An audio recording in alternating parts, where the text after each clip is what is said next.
నమస్కారం AC news కి స్వాగతం. త్వరలో జరగనున్న అసెంబ్లీ ఎన్నికల్లో తన గెలుపు కోసం అందరూ కలిసి పనిచేయాలని అద్దంకి శాసనసభ్యులు గొట్టిపాటి రవికుమార్ అన్నారు.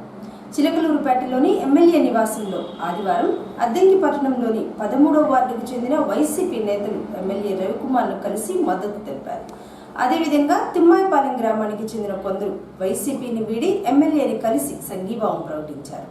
అలాగే కోరసపాడు మండలం బల్లికురువ, సంతమాగులూరు మండలాలకు చెందిన వైసీపీ నేతలు రవికుమార్ను కలిసి మద్దతు తెలిపారు. త్వరలో జరగనున్న ఎన్నికల్లో అందరూ కలిసిమెలిసి పనిచేయాలని, వచ్చేది టీడీపీ ప్రభుత్వం అని రవికుమార్ తెలియజేశారు. అలాగే సంతమాగులూరు మండలం ఎమ్మెల్యే అతిథి గృహంలో వెల్లల చెరువు, కొమ్మాలపాడు, సజ్జాపురం, ఏల్చూరు, ఫత్తేపురం గ్రామాల తెలుగుదేశం పార్టీ నాయకులతో ఎమ్మెల్యే రవికుమార్ సమీక్ష సమావేశం ఏర్పాటు చేసి గ్రామాల వారీగా సమీక్షించారు.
గ్రూప్ 2 పరీక్షలకు సంబంధించి అద్దంకిలో 2 పరీక్షా కేంద్రాలను ఏర్పాటు చేయగా ప్రశాంత వాతావరణంలో జరిగాయి.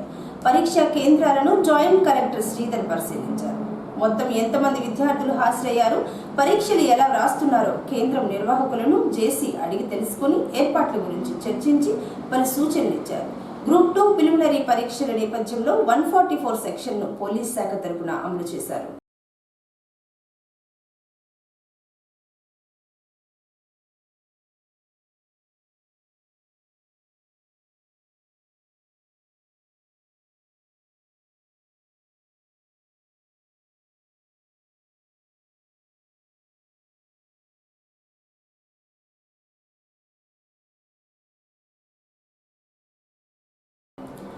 అద్దంకి పురపాలక సంఘం వైస్ చైర్మన్ దేశు పద్మేష్ ఇటీవల అద్దంకి శాసనసభ్యులు గొట్టిపాటి రవికుమార్ సమక్షంలో వైసీపీని వీడి తెలుగుదేశం పార్టీలో చేరగా 48 గంటలు గడవకు ముందే తిరిగి మరలా వైవి భద్రారెడ్డి సమక్షంలో శనివారం రాత్రి వైసీపీ పార్టీ కండువా కప్పుకున్నారు. కొన్ని కారణాల వలన అనుకోకుండా ఎమ్మెల్యే వద్దకు వెళ్లారని, తిరిగి మరలా వైసీపీ పార్టీలోకి చేరారని, త్వరలో జరగనున్న ఎన్నికల్లో వైసీపీ ఇన్ఛార్జ్ హనుమిరెడ్డి నేతృత్వంలో కలిసి పనిచేస్తారని పద్మేష్ తెలిపారు.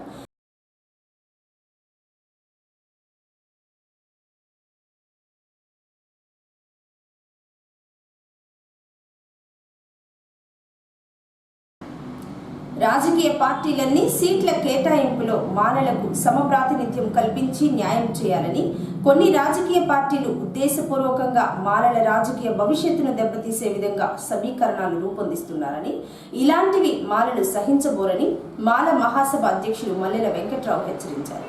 మార్చి 3వ తేదీన హలో మాల చలో బాపట్ల కార్యక్రమానికి సంబంధించిన కరపత్రాలను అద్దంకి అంబేద్కర్ భవనంలో మాల మహానాడు సభ్యులు ఆవిష్కరణ చేశారు. ఈ సందర్భంగా వెంకట్రావు మాట్లాడుతూ, మాల మహాసభ పీపుల్స్ రిపబ్లికన్ పార్టీ ఆధ్వర్యంలో ఎస్సీ వర్గీకరణ వ్యతిరేక మాలల సింహగర్జన బాపట్ల క్రిస్టియన్ గ్రౌండ్లో మార్చి 3వ తేదీన నిర్వహిస్తున్నారని, అద్దంకి నియోజకవర్గం నుంచి మాల సోదరులందరూ తరలి రావాలన్నారు. రాజ్యాంగం రక్షణ కోసం భారతదేశంలో ఉన్న షెడ్యూల్ కులాల వారు పోరాటం చేస్తుంటే బీజేపీ ఇతర పార్టీలతో కుమ్మక్కైన ఎంఆర్పీఎస్ రిజర్వేషన్లు సర్వనాశనం చేసేందుకు కృషి చేస్తున్నారని, దీని వలన 1286 కులాలలో ఉన్న ఎస్సీ ఎస్టీలకు అన్యాయం జరుగుతుందని, రాజకీయ పరంగా మాలలను నిర్లక్ష్యంగా వ్యవహరిస్తే తగిన బుద్ధి చెప్పడం జరుగుతుందన్నారు. మార్చి 3వ తేదీన జరగబోయే మాలల సింహగర్జనలో జన సమీకరణలో భాగంగా నేను ఇక్కడ వచ్చాను. అయితే ఈ మధ్యకాలంలో ఎస్సీ రిజర్వేషన్ల వర్గీకరణ కోసం సుప్రీంకోర్టులో కేసు రావటం, దాన్ని మాలల తరపున ఉభయ రాష్ట్రాల్లో ఉన్న మాలల తరపున అక్కడ వాద ప్రతివాదనలో పాల్గొనటం, మన తరపు అడ్వకేట్ జనరల్ పెట్టి వినిపించడం జరిగింది. ఈ నేపథ్యంలో ప్రధానంగా ఇక్కడ ఈ సభ ఉద్దేశం ఏంటంటే, భారతదేశ వ్యాప్తంగా ఉన్న 1286 షెడ్యూల్ కులాల ప్రజలు, దాంతోపాటు దాదాపుగా 15 లక్షలు ఉన్న షెడ్యూల్ ట్రైబ్స్, ఈ మొత్తం 15 కోట్ల మంది ఉన్న షెడ్యూల్ ట్రైబ్స్ యొక్క రాజ్యాంగ హక్కులు రక్షణల కోసం మనం కొట్లాడుతూ ఉన్నాం ఈ రాష్ట్రంలో ఉన్న మాలలు. అదే క్రమంలో అవతల పక్క ఆర్ఎస్ఎస్ తోటి, బీజేపీ తోటి, ఇతర రాజకీయ పార్టీలతోటి కొమ్ముక్కైన ఎంఆర్పిఎస్ భారతదేశంలో ఉన్న షెడ్యూల్ కులాల రిజర్వేషన్లు మొత్తం సర్వనాశనం చేయడానికి ప్రయత్నం చేస్తాం. ఎందుకంటే బెంచ్ ఉద్దేశం, రాజ్యాంగ ధర్మాసనం యొక్క ఉద్దేశం ఎస్సీ ఎస్టీల్లో క్రీమీ లేయర్ ఎందుకు పెట్టకూడదు, ఎస్సీ ఎస్టీల్లో రిజర్వేషన్ల ద్వారా అభివృద్ధి చెందిన వాడిని ఎందుకు అసలు తీసేయకూడదు అనే చర్చే ప్రధానంగా చేశారు. దీనివల్ల నష్టం ఎవరికి? భారతదేశంలో ఉన్న 1286 కులాల్లో ఉన్న ఎస్సీలకి, ఎస్టీలకి, అందరికి. దీంట్లో మాదిగలు కూడా ఉన్నారు, చెమర్లు ఉన్నారు, మాంగులు ఉన్నారు, మాదిగలు ఉన్నారు, దుసాబ్దులు ఉన్నారు. ఇట్లా మాలలకు 10 మంది ఉద్యోగులకు నష్టమైతే 8 మంది మాదిగ ఉద్యోగులకు కూడా నష్టమైంది. 10 మంది మాదిగ ఉద్యోగులను రిజర్వేషన్ల నుండి తీసేయటం జరిగితే 8 మంది మాదిగ ఉద్యోగులను కూడా రిజర్వేషన్ల నుండి తీసేస్తారు. లేదా అభివృద్ధి చెందిన కులాలుగా తీసేయాలని కనుక రాజ్యాంగ ధర్మాసనం, ప్రభుత్వాలు నిర్ణయిస్తే అభివృద్ధి చెందిన కులాల్లో ఉషా మెహ్రా కమిషన్ నివేదిక ప్రకారం ఆంధ్ర రాష్ట్రంలో మాదిగలు ఉన్నారు, మాలలు ఉన్నారు. ఈ 2 కులాలని తీసేస్తారు. సో నార్త్ ఇండియా మొత్తం కూడా చెమర్లు, మాంగులు వీళ్ళే ఉన్నారు. అంటే నార్త్ ఇండియాలో మొత్తం కూడా రిజర్వేషన్ల నుండి చెమరు సమాజాన్ని, మాదిగ సామాజిక వర్గాన్ని తీసేయాల్సిన పరిస్థితి. ఈ విషయం అక్కడ మాదిగలకు తెలియదు, చెమర్లకు తెలియదు. ఇక్కడ ఈ రాష్ట్రంలో ఉన్న అమాయకులైన మాదిగలు కృష్ణ మాదిగను నమ్మి, ఎంఆర్పిఎస్ని నమ్మి కూర్చున్న చెట్టు కొమ్మను నరుక్కునే ప్రయత్నాలు చేస్తూ ఉన్నారు.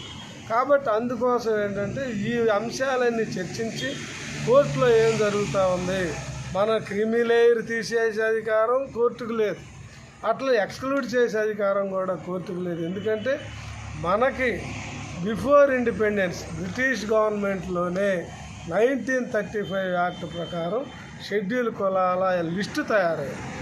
అప్పటి నుండి మనకు రిజర్వేషన్లు ఉన్నాయి. తర్వాత రాజ్యాంగం వచ్చాక అమల్లో రాజ్యాంగ రచనా కమిటీ తెలుగుదేశం పార్టీ శాసనసభ్యులు గొట్టిపాటి రవికుమార్కు తెలుగుదేశం పార్టీ జాతీయ అధ్యక్షులు నారా చంద్రబాబు నాయుడు అద్దంకి అసెంబ్లీ అభ్యర్థిగా ప్రకటించడంతో శనివారం రాత్రి అద్దంకి పట్టణంలోని స్థానిక బంగ్లా రోడ్లో తెలుగుదేశం పార్టీ నాయకులు హర్షం వ్యక్తం చేస్తూ వాడా సంచారం కాలుస్తూ సంబరాలు చేసుకున్నారు. 2019 ఎన్నికల్లో తెలుగుదేశం పార్టీ తరపున రవికుమార్ గెలుపొందగా తిరిగి మరలా 2024 ఎన్నికల్లో పోటీ చేసేందుకు Addanki assembly seat Telugu Desam party తరపున ప్రకటించారు. ఈ సందర్భంగా తెలుగుదేశం పార్టీ బాపట్ల పార్లమెంటు ఉపాధ్యక్షుడు నాగినేని రామకృష్ణ మాట్లాడుతూ ఎమ్మెల్యే రవికుమార్ 5వసారి ఎమ్మెల్యేగా పోటీ చేసేందుకు నారా చంద్రబాబు అద్దంకి అసెంబ్లీ అభ్యర్థిగా ప్రకటించడం సంతోషంగా ఉందని, అద్దంకిలో మరలా అభివృద్ధి జరగాలంటే రవికుమార్ తెలుగుదేశం పార్టీ ఎమ్మెల్యేగా గెలుపొందాల్సిన అవసరం ఉందన్నారు. త్వరలో జరగనున్న ఎన్నికల్లో అద్దంకి నియోజకవర్గం నుంచి ఎమ్మెల్యే రవికుమార్ భారీ మెజారిటీతో గెలుపొందనున్నారని, తెలుగుదేశం పార్టీ, జనసేన పార్టీ కలిసి ప్రభుత్వాన్ని కూడా ఏర్పాటు చేయనున్నారని రామకృష్ణ చెప్పారు. గౌరవ శాసనసభ్యులు గొట్టిపాటి రవికుమార్ గారు వరుసగా 5వసారి పోటీ చేయడానికి తెలుగుదేశం పార్టీ అధ్యక్షుడు, జాతీయ అధ్యక్షుడు శ్రీ నారా చంద్రబాబు నాయుడు గారు ఈరోజు మన రవికుమార్ గారిని అద్దంకి నియోజకవర్గ పోటీ అభ్యర్థిగా ప్రకటించడం మా అదృష్టంగా భావిస్తున్నాం. అద్దంకిలో మరలా అభివృద్ధి కొనసాగాలంటే తప్పనిసరిగా గొట్టిపాటి రవికుమార్ గారు శాసనసభ్యుడిగా గెలవాలి. రేపు భారీ ఎత్తున మెజారిటీతో తప్పనిసరిగా అద్దంకి నియోజకవర్గం మంచి అభివృద్ధి పదంలో నడవాలని, వారి ఆధ్వర్యంలో జరగాలని చెప్పి కోరుకుంటూ వారికి శుభాకాంక్షలు తెలియపరుస్తున్నాం. అద్దంకి నియోజకవర్గం తెలుగుదేశం పార్టీ తరఫున గొట్టిపాటి రవి గారి నాయకత్వం, గొట్టిపాటి రవి గారి నాయకత్వం, గొట్టిపాటి రవి గారి నాయకత్వం.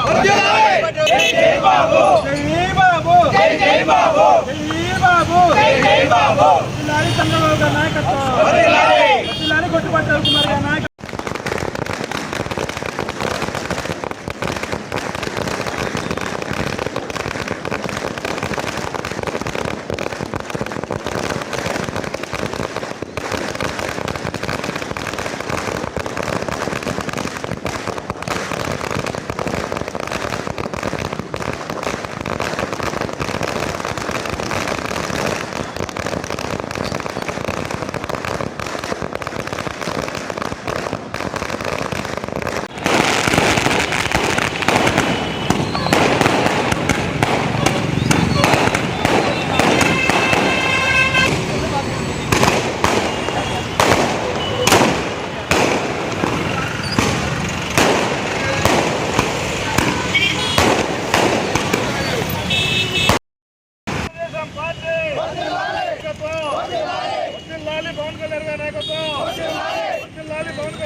ఎస్సీ ఎస్టీ ఉద్యోగులు మానసిక వేధింపులకు గురవుతున్న తరుణంలో ప్రతి దళిత ఉద్యోగి మంచి నాయకునిగా ఎదగాలని ఆంధ్రప్రదేశ్ షెడ్యూల్ కులాల సంక్షేమ సంఘం జిల్లా అధ్యక్షుడు నక్కా కాంతారావు తెలిపారు.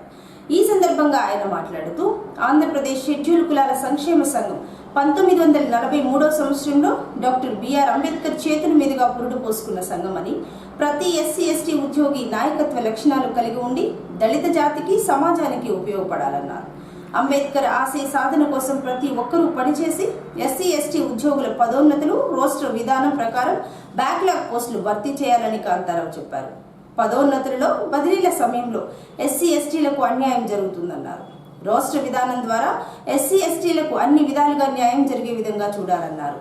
లేని పక్షంలో రాష్ట్ర వ్యాప్తంగా ఎస్సీ ఎస్టీ ఉద్యోగులందరినీ కలుపుకొని వెళ్లి ఆందోళనకు దిగుతారని కాంతారావు హెచ్చరించారు. కాబట్టి ఇలాంటి పరిస్థితుల్లో ఎస్సీ ఎస్టీ నాయకులుగా ఉన్నటువంటి మనము, ఉద్యోగులుగా ఉన్న మనము ఎంతవరకు మనం నాయకత్వం చేస్తూ ఉన్నాం, ఎలాంటి నాయకత్వం మనం చేస్తూ ఉన్నాం. అంబేద్కర్ గారు కూడా మన కోసం ఎంత కష్టపడ్డాడు, మన జాతి కోసం ఉపయోగపడతారు అని చెప్పి ఉద్యోగాలు రిజర్వేషన్లు కల్పిస్తే మరి నువ్వు నేను ఏం చేస్తున్నావు? మిత్రులారా, ఒకటి ఆలోచించండి. మనం నాయకులుగా ఉన్నటువంటి మనము ఒక గొప్ప సంఘం మనకు ఒకటి ఉంది. అదే ఆంధ్రప్రదేశ్ షెడ్యూల్ కులాల సంక్షేమ సంఘం. ఇది 1947 నుంచి పనిచేస్తూ ఉంది. 43 నుండి రిజిస్టర్ చేయబడి ఇప్పటి వరకు అది కొనసాగుతూ ఉంది. అలాంటి గొప్ప సంఘం మనకు ఉంది. అది రిజిస్టర్ కేంద్ర ప్రభుత్వం యొక్క గుర్తింపు కలిగినటువంటి సంఘం.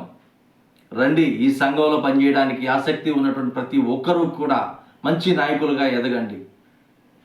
ఎక్కడైతే ఉద్యోగులకు సమస్యలు ఉన్నాయో అక్కడికి మనం వెళ్ళి సమస్యలు పరిష్కరించాల్సినటువంటి అవసరం ఎంతైనా ఉంది. ఈ రోజున ఒక జిల్లాలోనే కాదు, రాష్ట్రం మొత్తం మీద కూడా ఎస్సీ ఎస్టీ ఉద్యోగుల పట్ల ఎక్కడో ఒకటి మనం చూస్తూనే ఉన్నాం మానసిక వేధింపులు. ఐఏఎస్ దగ్గర నుంచి ఒక గుమస్తా వరకు సమస్యలు ఉన్నాయి. అధికారులు వేధింపులు ఎక్కువ అవుతూ ఉన్నాయి. మరి వీటన్నిటిని ఎదుర్కొనేటువంటి సత్తా ఒక ఆంధ్రప్రదేశ్ షెడ్యూల్ కులాల సంక్షేమ సంఘానికి ఉందని చెప్పేసి నేను గట్టిగా చెప్పగలను. ఈ సంఘంలో మనం పనిచేయడానికి ప్రతి ఒక్కరూ ముందుకు రావాలి. ప్రతి ఒక్కరూ జాతి కోసం పనిచేయాలి. నేనే కాదు, నా తోటి వారికి నేను సహాయపడాలి, ఇతరులకు నేను సహాయపడాలి. అనేక ప్రాంతాల్లో, అనేక స్థలాల్లో ఎస్సీ ఎస్టీల మీద జరుగుతున్న దాడులు ఏవైతే ఉన్నాయో వాటిని ఖండించేటువంటి మనస్తత్వం కూడా లేనటువంటి నాయకులు ఈరోజు కనబడతా ఉన్నారు. స్పందించే నాయకులు కనబడుతున్నారు. ప్రియమైనటువంటి ఎస్సీ ఎస్టీ నాయకులారా, ఉద్యోగులారా, మీ అందరికీ మరోసారి నేను జేబీ రైట్స్ డే అనేది ప్రతి మండలంలోనూ ప్రతి నెల 30 కానీ 31 తేదీ కానీ ఎంఆర్ఓ, కలెక్టరు, డిఆర్ఓ, లేకపోతే కలెక్టరు, ఇంకా ఉన్న పోలీసులు, ఉన్నతాధికారులు, మండలాధికారులు అందరూ కూడా కలిసి ఒక గ్రామంలో సమావేశం ఏర్పాటు చేయాలి. అద్దంకి పట్టణంలోని స్థానిక చిన్ని శాంతయ్య భవనంలో శనివారం రాత్రి ఏపీఎస్ఆర్టీసీ రిటైర్డ్ ఉద్యోగుల సంఘం వారి ఆధ్వర్యంలో ప్రతిభామూర్తుల మధుర స్మృతుల సభ పిసిహెచ్ కోటయ్య అధ్యక్షతన జరిగింది. ముందుగా ప్రముఖులు ప్రతిభామూర్తుల చిత్రపటాలకు పూలమాలలు వేసి నివాళులర్పించారు. ప్రతి నెల ప్రతిభామూర్తుల సమావేశం ఏర్పాటు చేసుకుని వారి జీవిత విశేషాల గురించి చర్చించుకోవడం సంతోషంగా ఉందని పలువురు వక్తలు తెలిపారు. ఇదే విధంగా ప్రతిభామూర్తుల సభ నిర్వహించుకోవడం వలన నాటి తరాల వారిని గుర్తు చేసుకుని వారి గురించి నేటి తరం వారికి తెలియజేయడం జరుగుతుందని పిసిహెచ్ కోటయ్య పేర్కొన్నారు. రాజుగారు వచ్చినా కూడా వాళ్ళ ఇంటి దగ్గర ఉండడం అట్లా పరిచయం అయింది. అప్పట్లోనే నేను పరిచయం చేసుకొని, సార్ మేము మీ దగ్గరికి రావాలి, మాకు కూడా పద్యాలు పిచ్చింది నేర్చుకోవడం కావాలంటే మా దగ్గర దాకా ఎందుకురా, ఇక్కడ చాలామంది ఉన్నారు నేర్చుకోమని చెప్పారు. అప్పుడు ఇక్కడ బండారు రామారావు గారు పెద్దవారు అయిపోయారు, మాణిక్యరావు గారు ఆడతానే ఉన్నారు, అద్దంకి ఆంజనేయరాజు, జ్యోతి ఆంజనేయులు, అట్లాగే కొత్త కొత్త యాక్టర్లందరూ ప్రవేశమై నాటకాలు బాగా హరిశ్చంద్ర, కురుక్షేత్రం ఈ బాగా జరుగుతూ ఉన్నాయి. ఆ టైంలో నన్ను కూడా నక్షత్రుడిగా నేర్చుకోమంటే నేర్చుకున్నాను. అప్పుడు ఆయన దగ్గరికి వెళ్ళాను శిశిరికం చేద్దామని. తణుకు వెళ్తే తణుకులో ఒక 20 రోజులు మాత్రమే ఉండగలిగాను నేను. ఎందుకంటే నాకున్నటువంటి బాధ, ఇంటి దగ్గర బాధలు, ఇంటి దగ్గర పెద్దవాళ్ళు ఒప్పుకోక ఈ నాటకాలు కూడా చెడిపోతావు అని చెప్పి పెద్దవాళ్ళు ఒప్పుకోపోయేసరికి నేను మానుకొని రావాల్సింది. అప్పుడు చెప్పాడు ఆయన, సార్ మీ నాటక ప్రవేశం ఎట్లా జరిగిందంటే ఇదంతా చరిత్ర అంతా చెప్పాడు. ఒక 20 రోజులు ఉన్నాను. ఆయన రిటైల్ వాయిస్తాడు, వీణ వాయిస్తాడు, హార్మోనియం వాయిస్తాడు, గాత్రసై కచేరీ చేస్తాడు. ఇట్లా తెల్లవారుజామున 3ంటికి లేచి బావి దగ్గర నిలబడి సన్నీళ్ళు పోసుకొని వచ్చి అమ్మవారి త్రిపుర సుందరదేవి అమ్మవారి దేవాలయం, ఆ దేవాలయంలో కూర్చొని ఫీడియోలు కానీ వీణ కానీ లేదా హార్మోనియం కానీ ఏదో ఒకటి పెట్టుకొని ఒక 5-6 కీర్తనలు ఆయన సొంతంగా వాయించుకుంటూ పాడేవాడు. అప్పుడు చుట్టుపక్కల మొత్తం లేచి దేవాలయానికి వచ్చేవాడు. అదే మేలుకొల్పోవడానికి అట్లా ఉండేది. అట్లాగే ఈ షణ్ముఖ ఆంజనేయరాజు గారు నాటక ఫీల్డ్లో రారాజు అప్పట్లో. ఎందుకంటే పీసపాటి వారు, అబ్బూరి వరప్రసాదరావు గారు, ఇంకా ప్రముఖులు చాలామంది టికెట్ నాటకాలు, చెంచు రామారావు గారు, బండారు రామారావు గారు, ఏవి సుబ్బారావు గారు, వీళ్ళందరితోటి పెద్ద పెద్ద క్యాస్టింగ్ పెట్టి నాటకాలు పెడుతుండేవాళ్ళు. మాకు ఈ హరిశ్చంద్ర, చింతామణి ఈ నాటకాలు ఎక్కువగా ఆడి ఉన్నాను. ఈ రాజుగారి పద్యాలంటే మాకు పెద్దగా వింటమే కానీ ఎప్పుడు పాడలేదు. మాకు ఈ హార్మోని శబ్దం అనేది అది చెవుల్లో పడితేనే కానీ మాకు కొంచెం అది హరిశ్చంద్ర పాడండి. నక్షత్రేశ్వర అదిగో గంగానది ఘోషంబు వినంబడుతున్నది వినుము. హరిపాదోద్భవనూట నా జలమునల్ ఆప్లావంబు చేసిన గురు పంకంబులడగు మీ కలుచు ఆ ఘోషించడు చూడ బంధుర గంధాచల గంధవాహ విచలోత్తుంగోర్మిజాలేతరేత రసంఘట్టన జాయమాన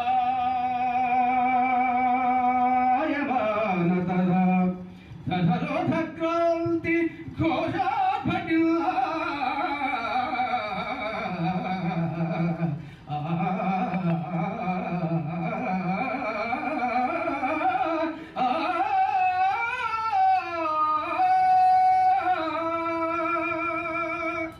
నక్షత్రేశ్వర అదిగో విశ్వేశ్వర దేవాలయం అదిగో చూడు. వినువీధి మినుకు మినుకు మిల్కనుచు కనపడునదే అదే విశ్వేశు దేవాలయ గ్రనిబద్ధోన్నత గోపురగ్ర విలసత్ గాంగేయ శృంగము. ఏసీ న్యూస్ ఇంతటితో సమాప్తం. నమస్కారం.